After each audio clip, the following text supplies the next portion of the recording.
Hi guys.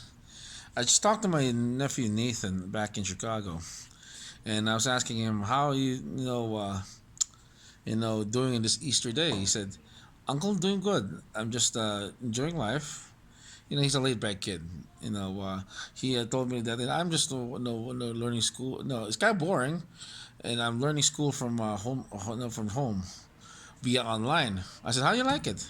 Like, it's different. I miss my friends, but it's different.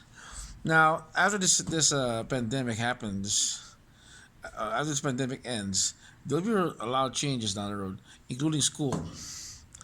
A lot of people are complaining right now that schools are now, teaching kids that no, sometimes a propaganda or something's a lot of BS. It's part of life to that. What could you do with that? It's just because it's free schooling. One thing about being in free schooling is hey, what's up? So, so it's one of those things that free schooling. Actually, not free. Actually, free schooling means property taxes, and that's the thing.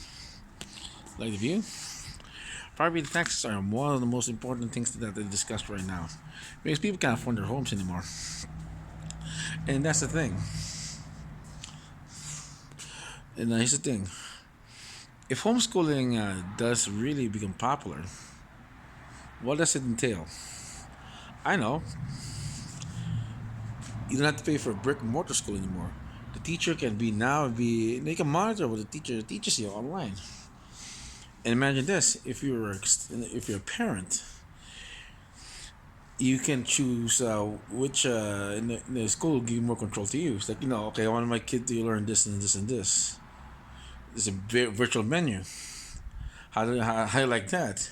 Because the reason is that broadcasting online also we call it gives you more, it offers you more access to different students, especially people from in the poor areas. That imagine if this teacher did that from a certain high school did that, okay, so good at teaching math, how many students did that can he accumulate? Or better yet, than that this teacher said, fuck this, I rather teach on my own.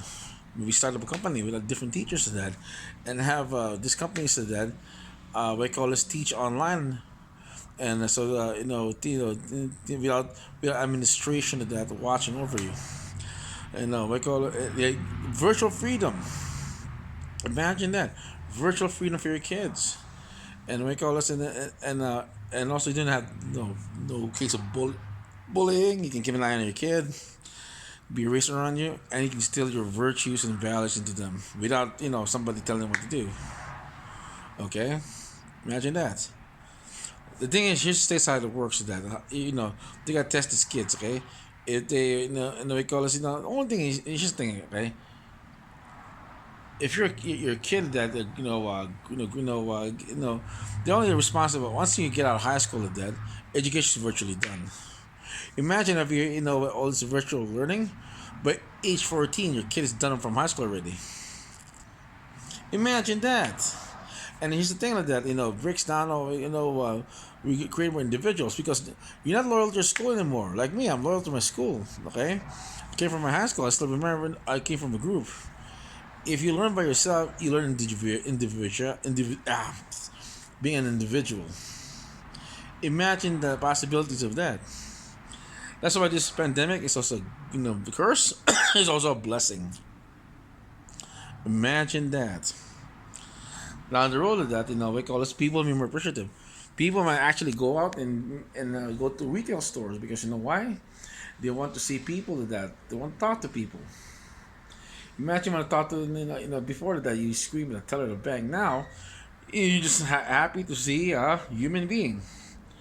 See, the virtual world changes, and changes for you, and changes for us, and also that families become closer. People get divorced. It's part of life. You know. So those good things. Remember one thing. Now, in the Chinese symbol, danger creates opportunity. See that? Well, for me, that I'm still, my meeting for work's online now. I don't have to drive. My boss lives in Centennial City. Imagine how far I need to